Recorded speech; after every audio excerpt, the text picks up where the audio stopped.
Corona ২-৩ বছর থাকবে, স্বাস্থ্য অধিদপ্তরের মহাপরিচালকের এমন বক্তব্যের ব্যাখ্যা চাইলেন চিকিৎসকেরা। অদূরদর্শী ও দায়িত্ব জ্ঞানহীন বক্তব্য, মন্তব্য ওবায়দুল কাদেরের।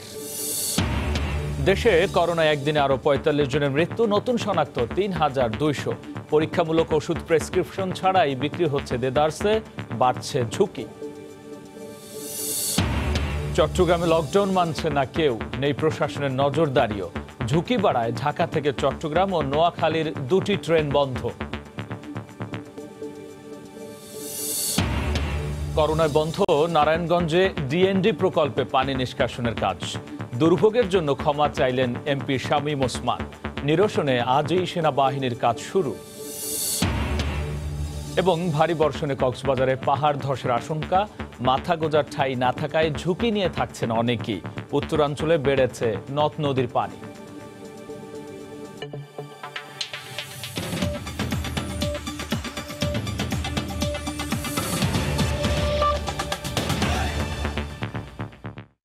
বাংলার সময়ের সঙ্গে আছি আমি গোলাম রাব্বি।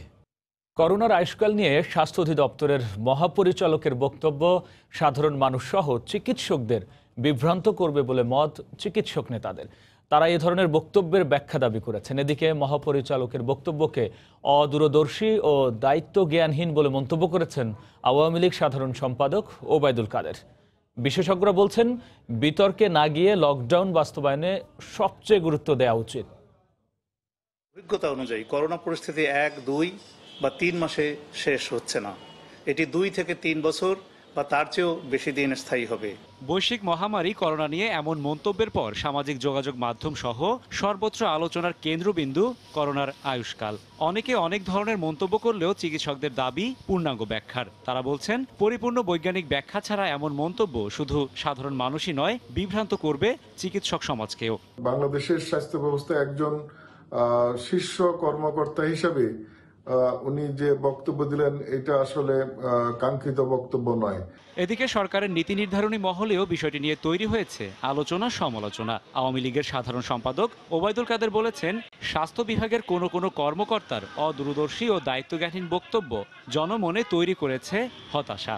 স্বাস্থ্য বিভাগের ঊর্ধ্বতন কোনো কর্মকর্তার করোনার আয়ুষ্কাল নিয়ে অদূরদর্শী ও কাণ্ডজ্ঞানহীন বক্তব্য জনমনে হতাশা তৈরি করছে। আমি এ ধরনের সমন্বয়হীন দায়িত্বজ্ঞানহীন বক্তব্য থেকে নিজেদের বিরত রাখার অনুরোধ জানাচ্ছি। এমন ধারণার সমীকরণ নিয়ে ভিন্ন মত বিশেষজ্ঞদেরও। তারা বলছেন, বিতর্ক এড়িয়ে সবথেকে গুরুত্ব দেওয়া উচিত লকডাউন বাস্তবায়নে। লাল জোন আছে, সেগুলোকে খুব অ্যাগ্রেসিভ মেজার নিয়ে তাদের সংক্রমণ কমিয়ে হলুদ এবং সবুজে নেয়া, যাতে করে বাংলাদেশে করোনার যে প্রভাবটা সেটা যেন সীমিত থাকে। তবে পরিস্থিতি আন্দাজ করেও এখনো পরিকল্পনা কাগজে কলমেই। মহাপরিচালক বলছেন, এখনো ছক কষছেন তারা।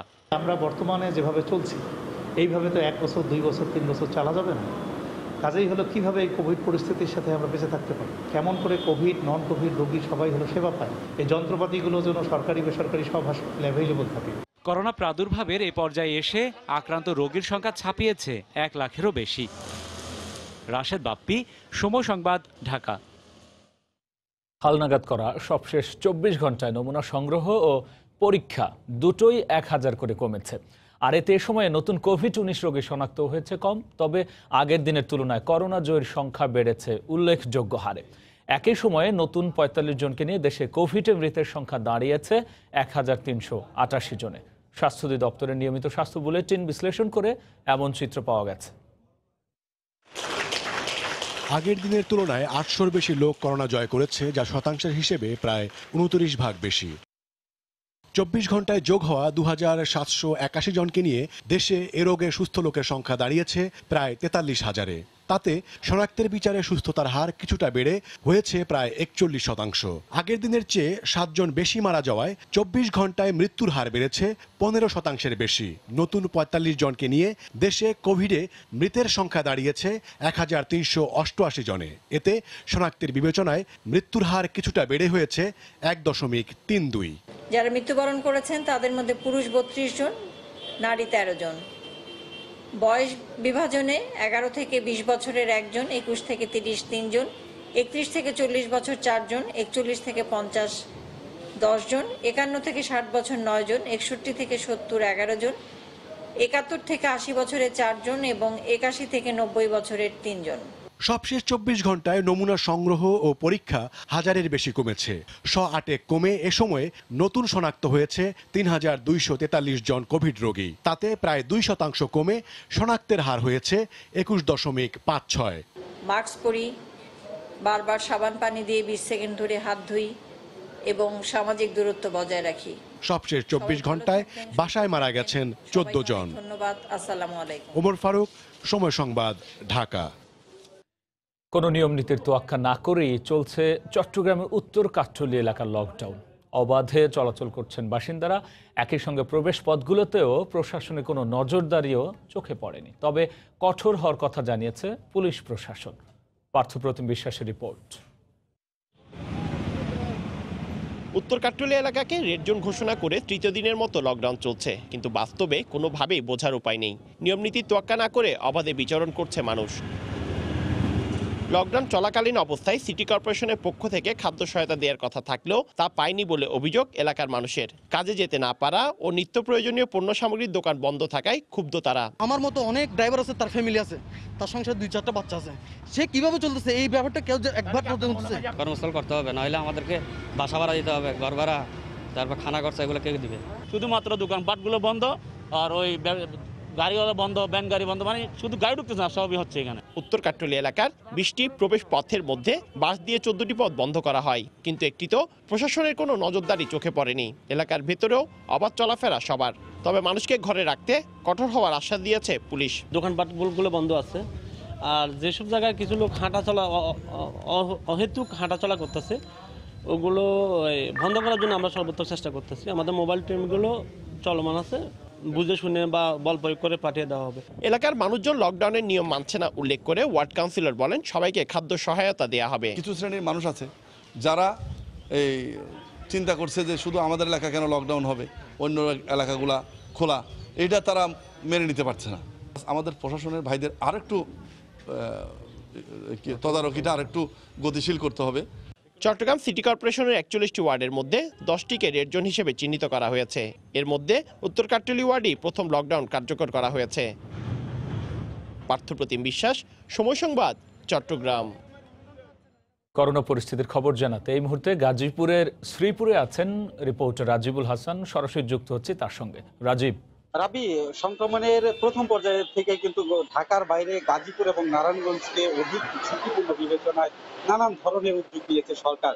এই পর্যায়ে সরকারের ঘোষণা যে গাজীপুরের যে সব উপজেলাগুলো রয়েছে সেই সব উপজেলা রেড জোনের আওতায় এনে সেখানে লকডাউন ঘোষণা করে করোনা ভাইরাসের যে মহামারী সেই মহামারী ঠেকানোর কথা বলা হয়েছে। কিন্তু এই ঘোষণার 4 দিনও এখন পর্যন্ত গাজীপুরের সবগুলো উপজেলাতেই আসলে ওইভাবে উদ্যোগ নেওয়া হয়নি। তবে একটি উপজেলা অর্থাৎ কালীগঞ্জ পৌরসভার 3টি ওয়ার্ডকে গত 7 দিন আগে রেড জোনের আওতায় এনে লকডাউন ঘোষণা করে স্থানীয় প্রশাসন।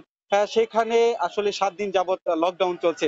বাস এবং অন্য যে সব বিষয় রয়েছে সেখানে স্থানীয় প্রশাসন আটকে তাদের জনসমাগম ঠেকানোর চেষ্টা করছে। অনেকাংশেই 7 দিন যাবত আমরা সেখানে পর্যবেক্ষণ করছি, অনেকাংশেই সেখানে স্বাস্থ্যবিধির যে বিষয়টি সেটি মানা হচ্ছে। কিন্তু অন্য যেসব উপজেলা রয়েছে, উপজেলা ছাড়াও যে সিটি কর্পোরেশন, বৃহৎ একটি সিটি কর্পোরেশনে হাজার হাজার কলকারখানা, সেই কলকারখানায় শ্রমিক, এই যে বিষয়গুলো, শ্রম ঘন অঞ্চল, এই সবকিছু বিবেচনায় যে সরকারের স্বাস্থ্য বিভাগ যে সিদ্ধান্ত নিয়েছিল যে সিটি কর্পোরেশন এবং উপজেলার গুলোকে রেড জোনের আওতায় লকডাউন ঘোষণা করা, সেই বিষয়টি এখনো স্থানীয় প্রশাসন কোনো ধরনের আসলে সিদ্ধান্ত যেতে পারেনি। আমি এই বিষয়টি সম্পর্কে জানতে জেলা প্রশাসক এস এম তরিকুল ইসলামের সঙ্গে কিছুক্ষণ আগেও কথা বলেছি। তিনি জানিয়েছেন যে যেহেতু এখানে সিটি কর্পোরেশন রয়েছে এবং বড় একটি জেলা, সেই হতো এখনো পর্যন্ত তাদের আসলে কোনো ধরনের সিদ্ধান্তে তারা যেতে পারেনি। তবে দফায় দফায় বৈঠক করে যাচ্ছে। যেহেতু সরকারের যে সিদ্ধান্ত, একদিকে অর্থনীতিকে বাঁচাতে হবে, অর্থাৎ শিল্প কারখানা উৎপাদন চালু রাখতে হবে, অন্যদিকে জনসমাগম কমাতে হবে। এই দুইটি জিনিস মাথায় রেখেই আসলে স্থানীয় প্রশাসন একটি ম্যাপিং এর কাজ করছে যে কোন কোন অঞ্চলে শিল্প কারখানা রয়েছে এবং কোন কোন অঞ্চলে আসলে ঘনবসতি, এইসব কিছু বিবেচনা করেই আসলে যেখানে আরেকটি বিষয় আমি জানিয়ে রাখছি, সেটা হচ্ছে পৌরসভা যে লকডাউন যেখানে চলছে কালীগঞ্জ, সেখানে গত 5 দিনে 5 জন আক্রান্ত হয়েছে। এর আগের যে গড় হিসাব তার থেকে অনেকটা লকডাউনের পরে ভালো। তো আমি যদি বলি রাব্বি, গাজীপুর থেকে এখন পর্যন্ত গাজীপুরে আক্রান্ত হয়েছে 2673 জন। তো এই ছিল আমার কাছে রাব্বি গাজীপুর থেকে সর্বশেষ। গাজীপুরের করোনা পরিস্থিতির খবর জানাতে যুক্ত হয়েছিলেন সহকর্মী রাজিবুল হাসান। এদিকে যাত্রী সংকট ও করোনা ভাইরাসের প্রাদুর্ভাবের কারণে ঢাকা চট্টগ্রাম ও ঢাকা নোয়াখালী রুটের সোনার বাংলা ও উপকূল এক্সপ্রেস ট্রেন শনিবার থেকে বন্ধ ঘোষণা করেছে বাংলাদেশ রেলওয়ে। রেলওয়ে মহাপরিচালক জানান, এ দুটি ট্রেন যে এলাকায় যাতায়াত করে সে এলাকায় করোনা আক্রান্তের সংখ্যা বেড়ে যাওয়ার এমন সিদ্ধান্ত নেওয়া হয়েছে। পর্যায়ক্রমে রেড জোন দিয়ে চলাচলকারী ট্রেনের সংখ্যা নিয়ন্ত্রণ করা হবে বলেও জানান তিনি। মহাপরিচালক বলেন, এসব এলাকা দিয়ে ট্রেন চলাচলে একদিকে যাত্রী সংখ্যা যেমন কমেছে, অন্যদিকে রেল কর্মকর্তা কর্মচারীদের স্বাস্থ্য ঝুঁকিও বাড়ছে। এই মুহূর্তে অন্য রুটেও ট্রেনের সংখ্যা বাড়াতে রেলওয়েকে নিরুৎসাহিত করা হয়েছে বলে জানান তিনি। দীর্ঘ 2 মাস বন্ধ থাকার পর 31 মে 19টি আন্তনগর ট্রেন দিয়ে শুরু হয় যাত্রীবাহী ট্রেন চলাচল। করোনায় নারায়ণগঞ্জে ডিএনডি প্রকল্প এলাকায় পানি নিষ্কাশনের কাজ বন্ধ থাকায় এলাকাবাসীর দুর্ভোগের জন্য ক্ষমা চাইলেন সংসদ সদস্য শামীম ওসমান। তার নির্দেশে দুর্ভোগ নিরসনে আজই কাজ শুরু করেছে সেনাবাহিনী। বিকেলে শহরের রাইফেল ক্লাবে এক সংবাদ সম্মেলনে তথ্য জানান তিনি। মানুষের দুর্ভোগের জন্য ক্ষমা চেয়ে শামীম ওসমান জানান, সেনাবাহিনীর কাজের মাধ্যমে ডিএনডির কৃত্রিম জলাবদ্ধতার পানি কমতে শুরু করবে। সাধারণ মানুষ রেহাই পাবেন দুর্ভোগ থেকে। সংবাদ সম্মেলন শেষে সেনা কর্মকর্তাদের নিয়ে সিদ্ধিরগঞ্জে জলাবদ্ধতা কবলিত বিভিন্ন এলাকা সহ ডিএনডি পাম্প হাউস পরিদর্শন করেন। গত কয়েকদিনের টানা বৃষ্টিতে নারায়ণগঞ্জের ডিএনডি বাঁধের ভেতর সহ বিভিন্ন এলাকায় ব্যাপক জলাবদ্ধতার সৃষ্টি হয়। পানিতে তলিয়ে যায় বাড়িঘর, রাস্তাঘাট, শিল্প কারখানা সহ বিভিন্ন স্থাপনা। ভোগান্তিতে পড়েন কয়েক লাখ মানুষ।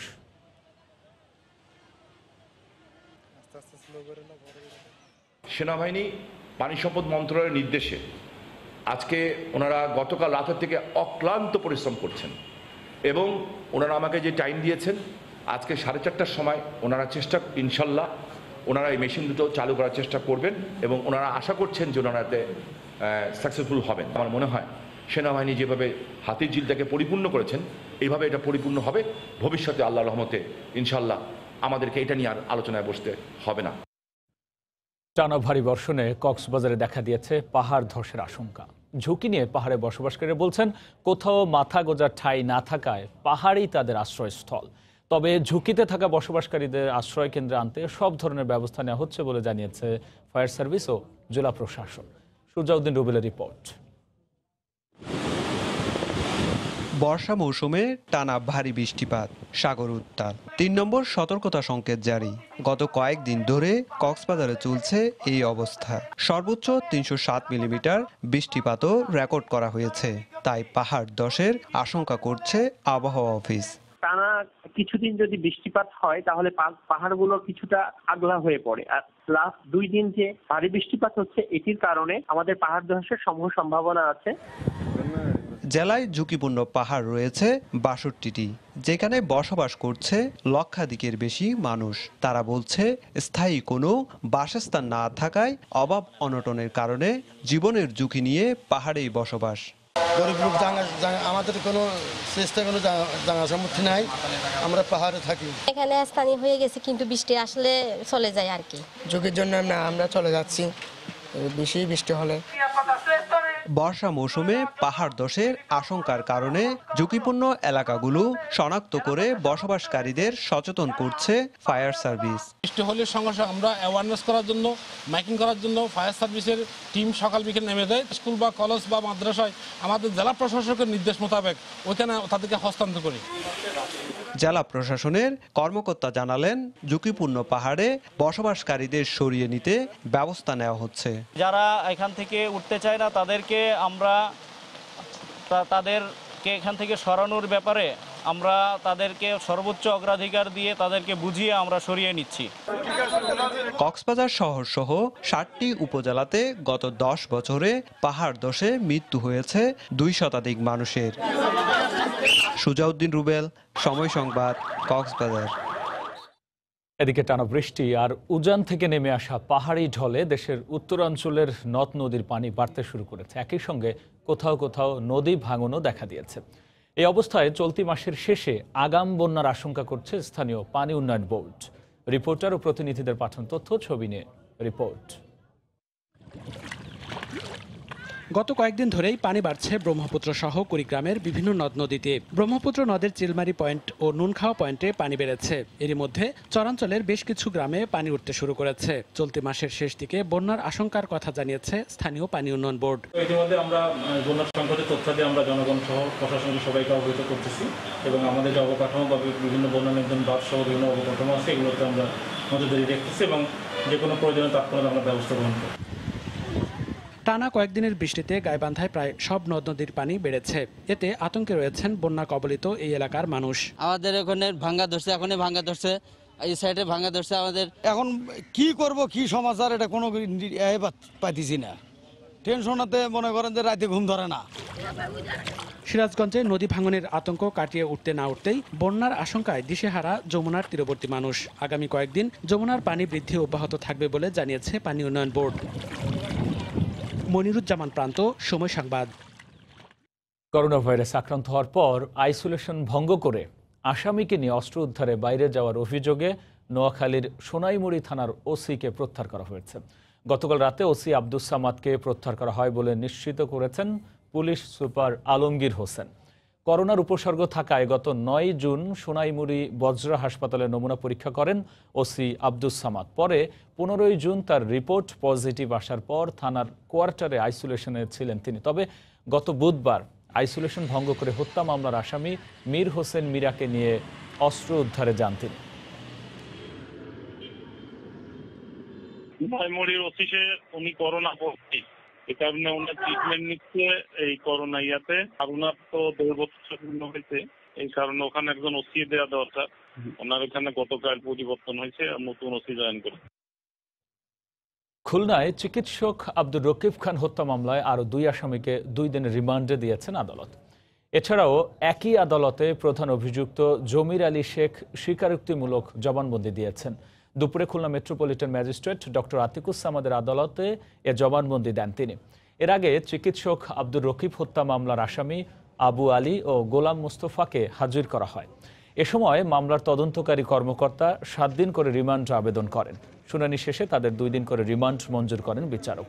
এছাড়াও প্রধান অভিযুক্ত জমির আলী শেখ হত্যাকাণ্ডের দায় স্বীকার করে জবানবন্দি দিয়েছেন। এর আগে বৃহস্পতিবার এ মামলার অপর 2 আসামিকে 3 দিন করে রিমান্ড দেন আদালত। গত 16 জুন রোগীর স্বজনদের হামলায় মারা যান চিকিৎসক আব্দুর রকিব খান। মূল আসামি জমির উদ্দিনকে আমরা টঙ্গী থেকে গ্রেপ্তার করতে সক্ষম হয়েছি। সে আদালতে 164 ধারা স্বীকারোক্তিমূলক জবানবন্দি দিচ্ছে। পাশাপাশি আপনার অন্য আসামি আবু আলী এবং গোলাম মোস্তফাকে 2 দিনে পুলিশ রিমান্ড দিয়েছেন। আর আসামি আব্দুর রহিমকে গতকাল 3 দিনের পুলিশ রিমান্ড দিয়েছে। আর খাদিজা বেগমকে স্বীকারোক্তিমূলক জবানবন্দি বিজ্ঞ আদালতে দিয়েছেন। ভরা মৌসুমে কেনা বেচা জমে উঠেছে নওগাঁর আমের আড়তগুলো। ল্যাংড়া, খিরসাপাত, নাকফজলি ও আম্রপালি আমের আমদানি বেড়েছে বাজারে। আমের ভালো দাম পাওয়ায় খুশি বাগান মালিকরা। এবারও প্রায় 1000 কোটি টাকার আম বেচা কেনার আশাবাদ স্থানীয় ব্যবসায়ীদের। নওগাঁ থেকে এমআর রকি রিপোর্ট। গাছ থেকে নামানো আম বিভিন্ন যানবাহনে করে বিক্রির জন্য আনা হচ্ছে নওগাঁ সাপাহারে পাইকারি বাজারে। সড়কের দুপাশে সারি বেঁধে চলছে ক্রেতা বিক্রেতার হাকডাক। সুস্বাদু জাতের খিরসাপাত, ল্যাংড়া, গোপালভোগ, নাকফজলি ও আম্রপলি আমের সমারোহ বেড়েছে। এবার আমের কাঙ্ক্ষিত দর পাওয়ায় খুশি বাগান মালিকরা। খিরসা আম নিয়েছি, বাজার মোটামুটি ভালোই। আম 2800 থেকে 3000 বলতেছে। অনেক অনেক আমের দাম পাচ্ছি আমরা। ন্যাংরা আমের দাম 18 থেকে 2000 2200 পর্যন্ত আমরা পাচ্ছি। এরকম দাম পারে আমরা খুশি হব। প্রতিমন ল্যাংরাম 1800 থেকে 2000, খিসাপাত 1800 থেকে 3200 টাকা, নাকফজলি 1900 থেকে 2000 ও আম্রপলি বিক্রি হচ্ছে 2500 টাকায়। আমের ধরনটা মোটামুটি ভালোই আছে, কিন্তু আমের সংখ্যা কম, বাজারে খুব কম আসতেছে, এই জন্য দাম বেশি। কিন্তু আমরা যেখানে নিয়ে বিক্রি করতেছি ওইখানে দাম পাওয়া যাচ্ছে না। গতবারের তুলনায় এবার অনেক বেশি বিধায় আমাদের এই এলাকার অত্র এলাকার কৃষকের আমটা পোষা যাচ্ছে। আমের দর বেশি পাওয়ায় এবার জেলায় প্রায় 1000 কোটি টাকার বেচাকেনা হবে বলে আশা ব্যবসায়ী সমিতির নেতার। আমের বাজার খুব ভালো যাচ্ছে। গতবারে যা আম কিনা বেচা হয়েছে তার থেকেও এবারে অনেক বেশি বেচা কিনা হবে এবং অনেক বেশি টাকা পাবে কৃষকেরা। এবার নওগাঁয় 25,000 হেক্টর বাগান থেকে 3.5 লাখ মেট্রিক টন আম উৎপাদনের লক্ষ্যমাত্রা কৃষি বিভাগের। এমআর রকি, সময় সংবাদ, নওগাঁ। নীতিমালার কারণে প্রণোদনা থেকে বঞ্চিত হচ্ছেন উত্তরাঞ্চলের প্রান্তিক খামারিরা। করোনা বিপর্যয় থেকে কৃষি খাতকে রক্ষায় প্রধানমন্ত্রী ঘোষিত 5,000 কোটি টাকার মধ্যে ডেইরি শিল্পের জন্য উপবরাদ্দ রয়েছে 1,100 কোটি টাকা। ছোট খামারিদের অভিযোগ, নীতিমালা শিথিল বা পরিবর্তন করা না হলে ঋণ সুবিধা থেকে বঞ্চিত হবেন তারা। তারিকুল ইসলামের ক্যামেরায় রতন সরকারের রিপোর্ট। মহামারী করোনার কঠিন সংকটের মুখে উত্তরাঞ্চলের খামারিরা। একদিকে চাহিদার পাশাপাশি কমেছে দুধের দাম, আরেকদিকে পশু খাদ্যের লাগামহীন মূল্যবৃদ্ধি দিশেহারা করে তুলেছে এ অঞ্চলের খামারিদের। করোনাকালীন বিপর্যয় থেকে পুরো কৃষি খাতকে রক্ষায় প্রধানমন্ত্রীর 5,000 কোটি টাকার প্রণোদনা ঘোষণায় কিছুটা স্বস্তি ফিরেছিল খামারিদের মনে। মোট বরাদ্দের মধ্যে ডেইরি শিল্পের জন্য রয়েছে 1,100 কোটি টাকা, কিন্তু নীতিমালার কারণে সেই স্বস্তি উবে গেছে কর্পূরের মতো। খামারি যদি 5 লক্ষ টাকা ঋণ নেয় তাহলে তাকে 30,000 টাকার উপরে আর কি এর কিস্তি দিতে হবে। তো খামারি দুধ বিক্রি করবে কি আর কিস্তি দিবে কি? যেহেতু আপৎকালীন সময়ের ঋণ, এটাতে আপনার এইটাকে পরিশোধ করতে গেলে একটু দীর্ঘ সময় দেওয়ার প্রয়োজন আছে। পশুখাদ্য ক্রয় ও শ্রমিক মজুরির জন্য চলতি মূলধন হিসেবে ঋণ বিতরণের নির্দেশনা থাকায় নিজেরা খাদ্য তৈরি করে পশুদের খাওয়ান এমন ছোট ছোট খামারিরা বাদ পড়ার আশঙ্কায় রাস্তায় নেমেছেন। 1 লিটার দুধ উৎপাদন করতে 33-35 টাকা খরচ হয়। যে ভুসি ছিল 900 টাকা, সে ভুসি হচ্ছে 1500 টাকা। যে ফিট ছিল 650, সেটা হচ্ছে 700 টাকা। আমরা অনেকভাবে ক্ষতিগ্রস্ত হয়েছি। দুধের দাম বাড়ে নাই, দুধ নেয় না, দুধ ফেলে দিতে হয়। সরকার প্রণোদনা দিছে, কিন্তু বিভিন্ন অফিসারের কারণে আমরা সেটা পাচ্ছি না। খামারিদের শর্ত শিথিলের দাবির সঙ্গে একমত প্রাণী সম্পদ কর্মকর্তা। প্রান্তিক খামারিদের এই সুযোগটা দেওয়া হয়, এইটা কিন্তু পোল্ট্রি এবং ডেইরি অ্যাসোসিয়েশনের তাদের দাবি। প্রণোদনার যে সুযোগটা, সময়টা বাড়ানো হয় এবং শর্ত যেন আরো শিথিল করা হয়। ঋণের বিপরীতে মর্টগেজ এবং 18 মাসের ঋণ পরিশোধের শর্ত শিথিল করা না হলে কেবল বড় খামারিরাই এই সুবিধা পাবেন, আর ছোট খামারিরা হবেন বঞ্চিত। একথাও স্বীকার করছেন প্রাণী সম্পদ কর্মকর্তা। রতন সরকার, সময় সংবাদ, রংপুর। বাংলা সময়ের শীর্ষ সংবাদ জানিয়ে দিচ্ছি আরও একবার। করোনা 2-3 বছর থাকবে, স্বাস্থ্য অধিদপ্তরের মহাপরিচালকের এমন বক্তব্যের ব্যাখ্যা চাইলেন চিকিৎসকরা। অদূরদর্শী ও দায়িত্বজ্ঞানহীন বক্তব্য, মন্তব্য ওবায়দুল কাদেরের। দেশে করোনায় একদিনে আরও 45 জনের মৃত্যু, নতুন শনাক্ত 3,200। পরীক্ষামূলক ওষুধ প্রেসক্রিপশন ছাড়াই বিক্রি হচ্ছে দেদারসে, বাড়ছে ঝুঁকি।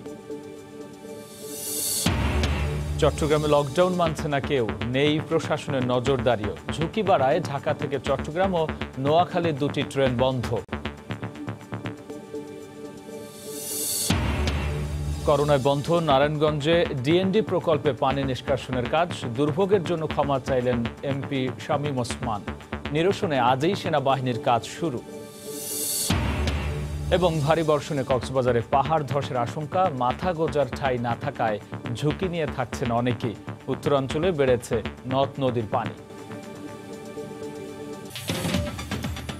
এই ছিল বাংলার সময়। যে কোনো খবর পেতে ভিজিট করুন সময়নিউজ.tv। আপনার মোবাইলে সময় সংবাদ দেখতেও সব খবর পেতে ডাউনলোড করুন সময় অ্যাপ।